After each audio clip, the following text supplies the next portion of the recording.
good morning, good afternoon, or good evening, whenever and wherever you are. This is Marlena's Chapter Break. It's been quite a while since I filmed my last video, and that is really for good reason. So, I have been working on a novel for the last 6 years, and I finally got to a really good place with it. I have a really good draft going, which I still have to make more edits to, but the plan is to have it finished completely and ready for publishing by the end of the year. So far I'm making good progress, but we'll see how it goes. I am still reading, however, I'm not reading as much as I was. I am trying to put more focus towards finishing my novel, and then you've got your everyday life stuff happening. I've worked full time, and you have, family things and just normal life things kind of get in the way sometimes. I am still reading, I'm just not reading as much. With that said, I wanted to come on here and talk about the 4 back-to-back 5-star reads that I had this past month. It's completely unheard of that I read 4 5-star books back to back. It's hard enough to get 4 5-star books within like 6 months of reading, let alone all in 1 month. But it just so happened that these last 4 books that I read were absolutely amazing and phenomenal, and I want to talk about them. So I thought, since, I've been gone for a little while, I thought this would be a great topic to come back to and to talk about because I am super excited at the amazing reading month that I've had so far. So, with that said, let's get into it. So, my first 5-star book of the month of May was The River is Waiting by Wally Lamb. I expected this book to be nothing less than a 5-star read, mainly because Wally Lamb is one of my favorite authors, and I have not met a book of his so far that I absolutely didn't love. So in this story, you're following the main character. His name is Corby Ledbetter, and Corby is having a rough time. Corby is an alcoholic, and you could probably say a drug addict, and something very, very devastating happens at his hand. And it's revealed very, very soon within the book. So it's not really a spoiler, even though I'm not going to give the exact reason. But what I will say is, before you pick up this book, make sure you check the trigger warnings because, like I said, it is absolutely devastating. Something that I could not imagine experiencing in my life. So, anyway, this happens and Corby gets sent to prison. During his stay in prison, you get to learn a lot more about his character and then other people that he interacts with in the prison that he is able to teach and also learn from. This book is giving major Shawshank Redemption vibes, but it's not quite the same story.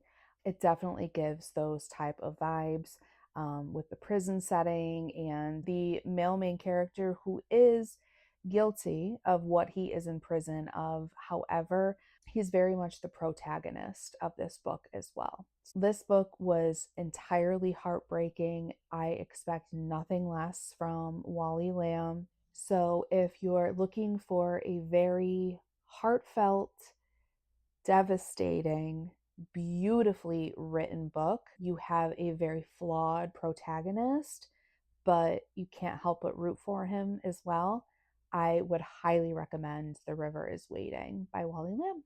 And next we have The Restoration Garden by Sarah Blades.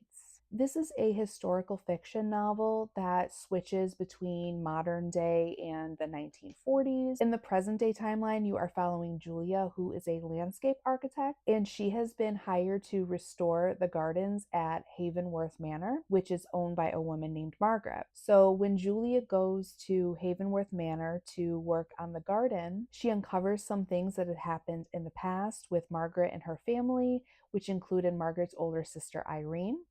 And there's a lot of mystery surrounding what happened at Havenworth and what happened to their family back in the 1940s. So we're talking World War II here. Margaret has asked Julia to restore the garden to be exactly as it was in the 1940s. And in order for Julia to do that, she has to dig through some of Margaret's things. And then she stumbles upon some artifacts that open up a lot of doors and questions and mysteries as to what happened back then.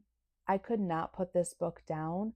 Honestly, I think I read it in one day. It was so beautifully written and it grabbed me right from the beginning. I love a good historical fiction book. I love a good World War II historical fiction book with all of the elements of, the family dynamics. And I just wholeheartedly enjoyed this book.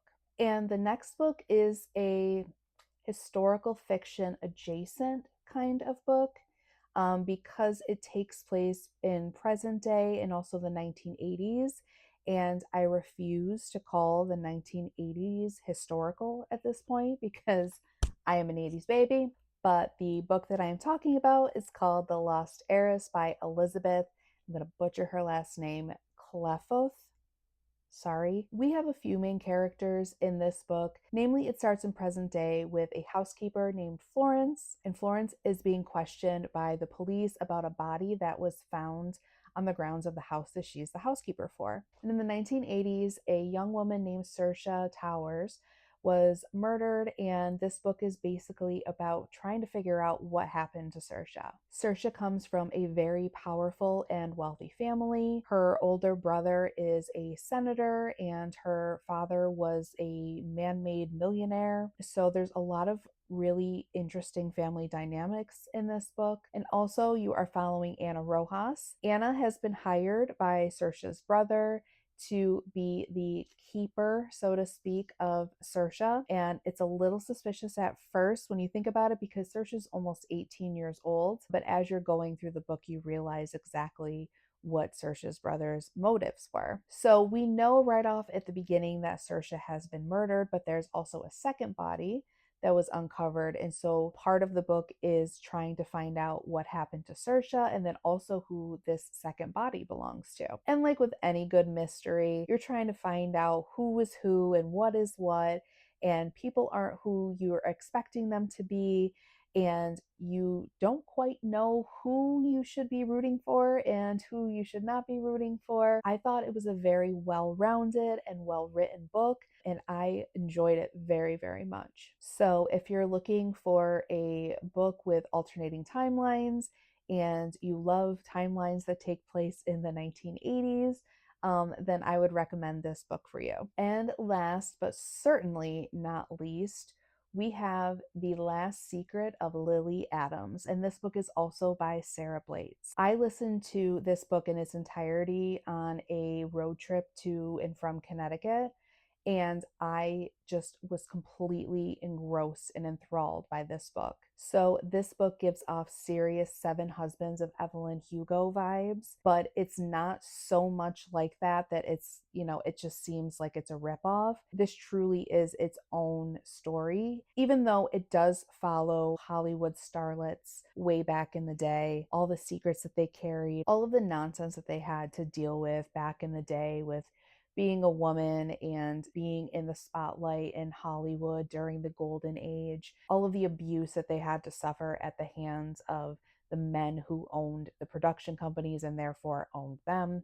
But this book also follows dual timelines. In the present day timeline, you have Carolyn, whose grandmother, Lily Adams, has passed away. Carolyn is going to her home to get all of her affairs in order. And while going through her grandmother's stuff, she finds a journal, and that kind of opens up the floodgates to learn about Lily when she was a Hollywood starlet. Lily had written in the journal that her story begins and ends with Stella Lane. Stella Lane was a very famous Hollywood star, and people didn't even know that Lily Adams was tied at all to Stella Lane. And so part of the book is unraveling the mystery of how they came to know each other and to be in each other's lives. And I'm not going to give any spoilers as to what the last secret of Lily Adams actually is, but I thought it was very well executed and a little bit unexpected. There was a little bit of a twist in there that,